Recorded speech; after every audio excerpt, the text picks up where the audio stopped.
Hello guys, welcome back to my channel. আবার চলে এসেছি আমরা আজকে লাক্সমি কিচেনে। আজকে দেখাবো ইন্ডাকশানে কিভাবে ভাত রান্না করে। বন্ধুরা, এখন তো গ্যাস পাওয়া যাচ্ছে না, সবাই তো জানো, তাই আমি নতুন নতুন ইন্ডাকশান কিনে নিলাম। এবারে আমি এতে ভাত রান্না করে দেখাবো তোমাদেরকে কেমনভাবে ইন্ডাকশানে ভাত রান্না করে। তো বন্ধুরা, সবাই আমার চ্যানেলটিকে কিন্তু অবশ্যই সাবস্ক্রাইব এবং লাইক এবং কমেন্ট করবে। সবাইকে আমি ধন্যবাদ জানাই আমার চ্যানেলে আসার জন্য। আর আমি এখানে ইন্ডাকশানটা কিনেছি, ওপেন করছি। তো বন্ধুরা, সবাই ভালো আছে তো? দেখো, এখানে এটা গ্যারান্টি কার্ড ছিল। তো ইন্ডাকশানটা খুলে আমি এতে ভাত বসাবো। এখন তো গ্যাসের খুব সমস্যা চলছে, তো সবাই একটা করে ইন্ডাকশান কিনে নাও, তার কারণ হচ্ছে অনেকটা সেফ হবে গ্যাস।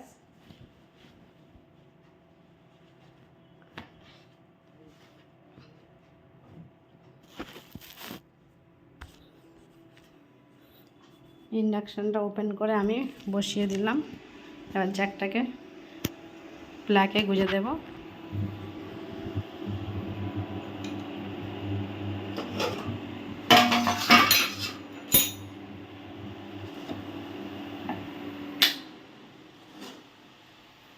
দেওয়ার পর এখানে সেট করব। প্রথমে অন করব, এটা মাইনাস, এটা প্লাস, বাড়ানো কমানো, এটা অন।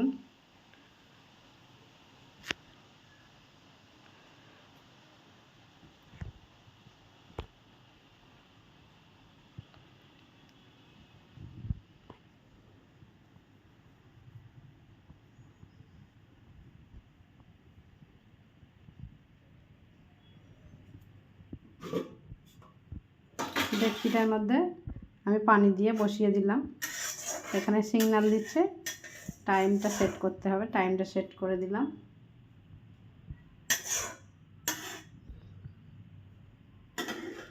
দেওয়ার পরে পানিটা একটু উষ্ণ উষ্ণ গরম হলে এর মধ্যে আমি চালটা ধুয়ে দিয়ে দেব।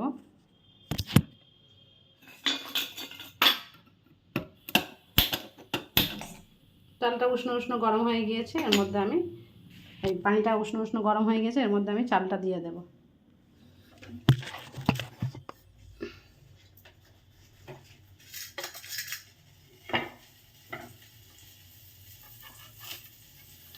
চালটা দিয়ে ঢাকা দিয়ে রাখলে কিছুক্ষণের মধ্যেই ফুটে যাবে। ইন্ডাকশানে খুব তাড়াতাড়ি রান্না হয়ে যায়।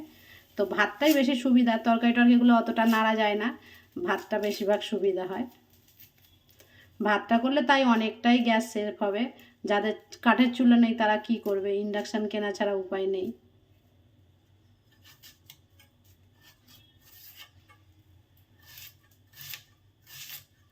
ভাতটা এখানে দেখলে কত তাড়াতাড়ি ফুটে গেল। তো এভাবে ফুটবে যখন, তখন টাইমটা একটু লো করে দিলেও হবে।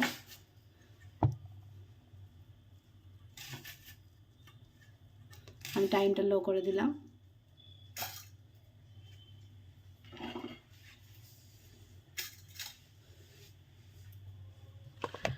ভাতটাকে একটু আস্তে আস্তে ফুটতে সময় দিতে হবে।